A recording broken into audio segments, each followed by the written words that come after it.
Hey guys, how's it going? It's your boy Tez back at you with another Digimon episode review, breakdown, discussion, whatever you want to call this for episode 48. Now, I know I missed episode 47. Your boy was under the weather, wasn't feeling too good, and I just did not have time, so my apologies. But man, let's hop into this one. So episode 48.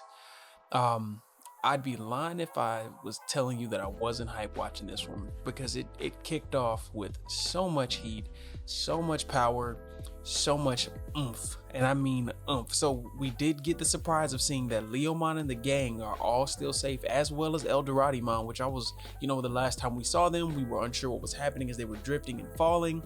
So who knows? But now we do know. Now that's the great part. Now, hear me out. Lopmon even made her way to Eldoradimon with the rest of the actual Digimon from the forest. So we're seeing everything is all starting to come together as Eldoradimon's body has become the new base of operations for the Digimon Resistance. Now, the thing that they did clue us into was that as everything was happening, as they were falling, Eldoradimon, his body started, the castle started growing, which is how the whole new command center and the communications tower that they're in was able to reach out to Izzy and the rest of the Digidestin. But in the midst of all that, the signal starts getting weak. The cloud continent we actually remember seeing from another layer up starts to descend from the heavens and makes the skies a little bit darker as we get some more ominous tie-ins to Millenniumon and Hikari, feeling, she can sense his energy of sorts, which I'm still hoping we get some type of backstory as to why that is, or is it maybe just because she spent so much time, with Nightmon, Skull Nightmon, being almost absorbed and used to create the body of Millenniumon. Who knows how that works?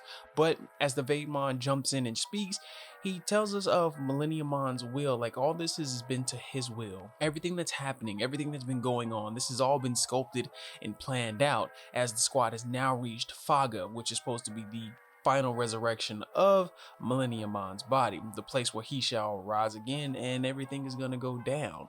But amidst that, we see a new contender, the resident big baddie of the episode, Mugendramon, or Machinedramon as I know him, one of the Dark Masters, still one of my favorite Digimon. Don't at me. Machinedramon is just a beast. Now, unlike the typical Machinedramons, this Machinedramon is not like it's not sentient, it's just a robot. So when he comes out, he basically is shooting at the cloud continent, which they never really did fully explain why that was happening. He, for most of it, kept aiming at that dang cloud continent. Now, when he takes the stage, everyone digivolves. We get the champions. What can we do in champion form? Nothing. You're unable to do anything. All right, let's all go to ultimate. What can we do in ultimate form? We seem to be doing something, but it's still not enough. None of it's enough. None of it is enough.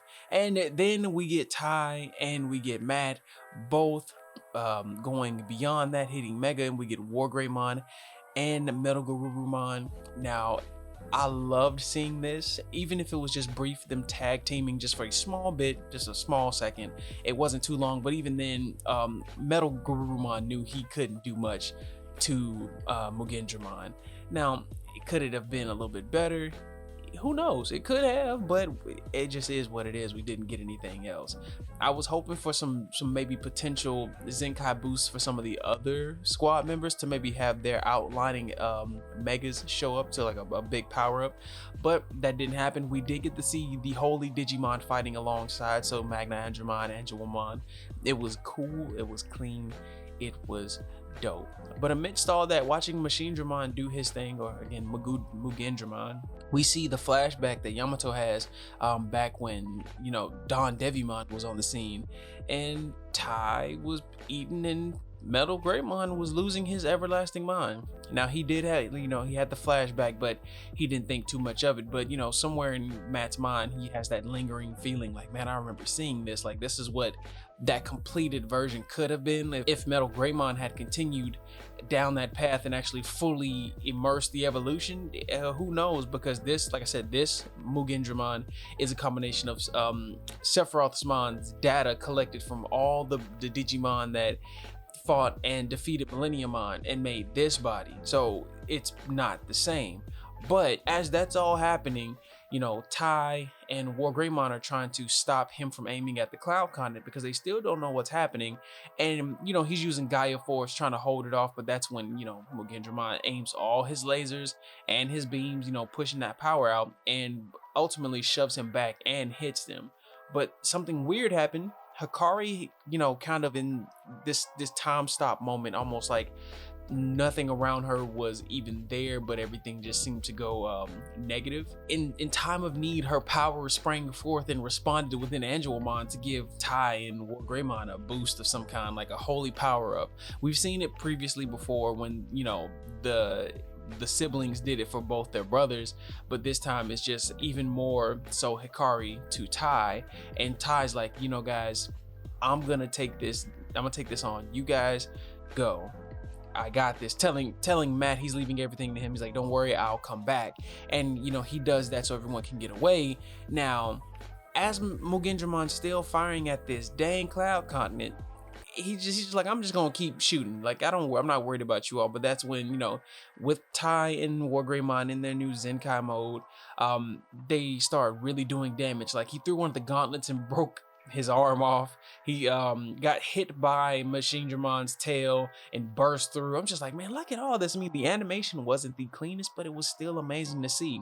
And then when it came down to the final clash, it was more like this old indie western cowboy standoff, and Mugendramon dropped both his arms. I'm like, bro, you could at least kept the one arm, guy. You could have kept one arm. You didn't have to go armless. He dropped the arm off, steeled himself, and rushed him down. I'm like, bro, what are you gonna do with no arms? I know you have a mouth, you have cannons on your back, but what are you gonna do with no arms? And I just kind of laughed at it as Wargreymon, I don't remember what this spiraling twister, I think that's what the name of the ability is. He charged up the spiraling twister and pretty much let my man's have it. Kind of severed his neck from his head, almost like it was still hanging on, but it hadn't fallen off yet. Now, we think it's all one and done. He still fires off at this Cloud Continent, and then Wargreymon lets one more Gaia Force down and completely severs his head from his body. And the Vaidmon intervene one more time and activate almost, it would seem like a Hail Mary. So pretty much the torso, or his upper body, disconnected, launched itself towards the continent with Tai and Wargreymon still attached, and they rode it into oblivion.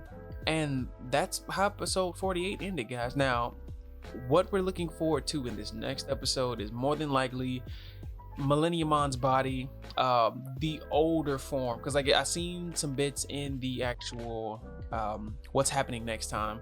It looks like we're getting the Millenniumon that looks more Chimeramon like, and hey, that's gonna be fire in itself. But like always, if you enjoyed the video, leave a like, comment down below, subscribe, help me grow this channel, and I will holler at y'all later. Be good, be blessed, peace.